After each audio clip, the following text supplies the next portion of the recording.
So guys, let's discuss this question.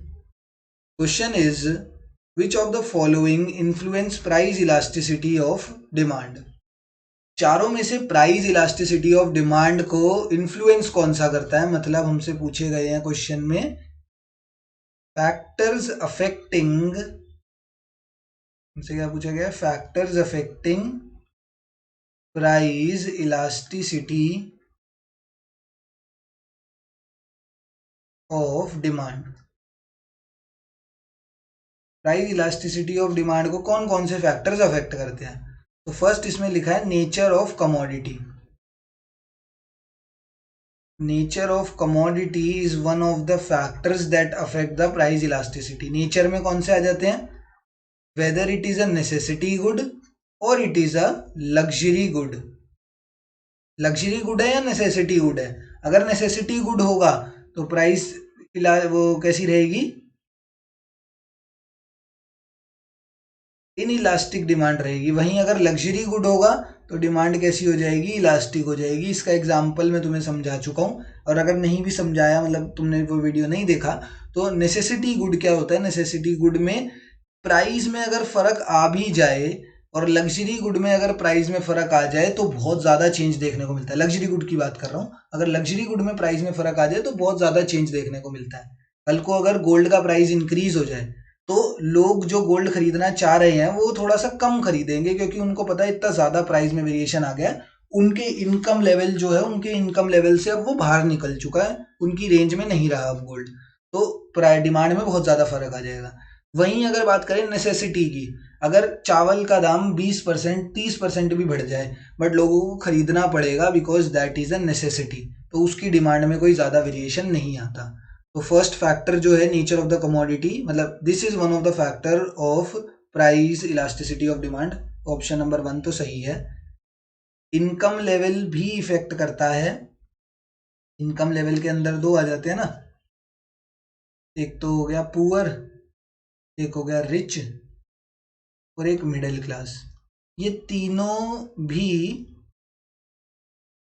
ये factor भी effect करता है प्राइस इलास्टिसिटी ऑफ डिमांड को। जो रिच है, जो rich citizen of the society है, उसके लिए हर चीज इन इलास्टिक है।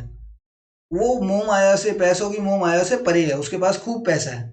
अब खूब पैसा है तो किसी भी चीज का प्राइस कम होता रहे, किसी भी चीज का प्राइस ज्यादा होता रहे, अगर उसे चीज खरीदनी है तो वो खरीदेगा। उसको वो डिमांड अपनी वैसी की वैसी ही रखेगा, क्योंकि उसको प्राइस की वेरिएशन से कोई फर्क नहीं पड़ता। उसके पास खूब पैसा है, वो जितना मर्जी पैसा उड़ा सकता है, तो इसकी डिमांड कैसी होती है? इनइलास्टिक। वहीं अगर हम पुअर और मिडिल क्लास की देखें तो इन दोनों की डिमांड कैसी होती है? इन दोनों की डिमांड थोड़ी सी इलास्टिक होती है, क्योंकि इनकी एक रेगुलर इनकम सेट होती है, या फिर रेगुलर इनकम नहीं तो एक लो इनकम लेवल होता है इनका। और जितना लो इनकम लेवल होगा, जैसे ही प्राइस में वेरिएशन आया, ये बेचारे क्या करेंगे? ये खरीद नहीं पाएंगे कमोडिटी, एंड कमोडिटी नहीं खरीद पाएंगे तो उसकी कमोडिटी की डिमांड में वेरिएशन आएगा, एंड वेरिएशन ज़्यादा होगा तो वो इलास्टिक डिमांड होती है। तो ये जो इनकम लेवल है that also effects the price elasticity of demand. तो ये भी एक तरीके का प्राइस इलास्टिसिटी ऑफ डिमांड का फैक्टर है।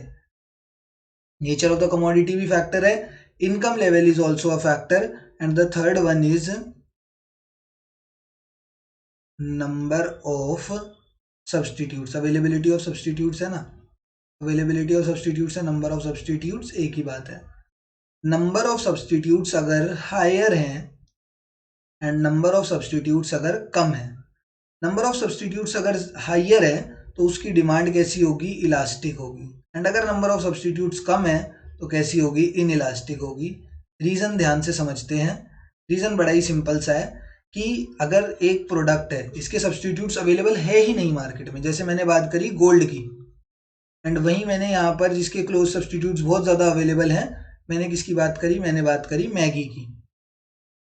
भैया आज के टाइम पे अगर मैगी का प्राइस इंक्रीज हो जाए, ठीक है, वो 10 रुपए से 15 रुपए कर दे, तो लोग कहेंगे क्या करेंगे मैगी खा के अपन, मतलब इतनी सारी नूडल्स की वेराइटी आती है, मतलब नाम भी नहीं पता, इतनी सारी वेराइटीज हैं, तो लोग सोचेंगे कि मैगी से शिफ्ट करके अब दूसरी किसी नूडल्स पे शिफ्ट कर जाते हैं कि ये इसका प्राइस इंक्रीज हो गया, तो इसकी डिमांड जो होगी वो ड्रास्टिकली चेंज हो जाएगी, क्योंकि लोग दूसरे टाइप ऑफ नूडल्स की तरफ शिफ्ट कर जाएंगे। तो इसीलिए जो नंबर ऑफ सब्सटीट्यूट्स अगर ज़्यादा होते हैं किसी प्रोडक्ट्स के तो उसकी डिमांड इलास्टिक होती है। वहीं पे अगर मैं बात करूँ गोल्ड की, तो गोल्ड का तो कोई क्लोज सब्सटीट्यूट है ही नहीं, ठीक है। गोल्ड का कोई क्या क्लोज सब्सटीट्यूट निकालेगा। तो अगर गोल्ड का प्राइस, नहीं गोल्ड मैंने गलत एग्जांपल दिया है, गोल्ड तो थोड़ा एक्सपेंसिव गुड्स में आ जाता है ना, गोल्ड गलत है, क्योंकि गोल्ड का भी क्लोज सब्सटीट्यूट वैसे तो प्लेटिनम और ये सब अवेलेबल है, उसके भी क्लोज सब्सटीट्यूट्स होते हैं। कोई ऐसा प्रोडक्ट जिसके क्लोज सब्सटीट्यूट्स ना हो, कौन सा हो सकता है? इसका एग्जाम्पल क्या हो जाएगा अपना, रेलवेज हो जाएगा। अब ये मत बोलना कि रेलवेज है तो इसकी जगह हम एयरवेज भी यूज कर सकते हैं या रोडवेज भी आ सकता है। मैंने सिर्फ रेलवेज की बात करी है। देखो रोडवेज में तो बहुत सारे सब्सटीट्यूट्स है, रोडवेज में तो बस है, ट्रक है, कार है, बाइक है, स्कूटर है, कितनी सारी चीजें हैं। एयरवेज में भी हमारे पास ऑप्शंस है, क्योंकि एयरवेज में कोई एक कंपनी नहीं है, 10 12 20 कंपनियां हैं कि अगर चलो तुम्हें स्पाइस जेट नहीं तो एयर इंडिया सही, उसमें भी वेराइटी है। बट रेलवेज में कोई वेराइटी नहीं है, रेलवेज एक ही है बस, इंडियन रेलवेज। तुम्हें अगर ट्रैवल करना है तो, और अगर रेलवे से ट्रैवल करना है तो तुम्हारे पास एक ही ऑप्शन है बस, कि तुम इंडियन रेलवेज के थ्रू ही जा सकते हो, ठीक है। इंडियन रेलवेज के थ्रू ही जा सकते हो, तो उसका कोई भी क्लोज सब्सटीट्यूट अवेलेबल नहीं है।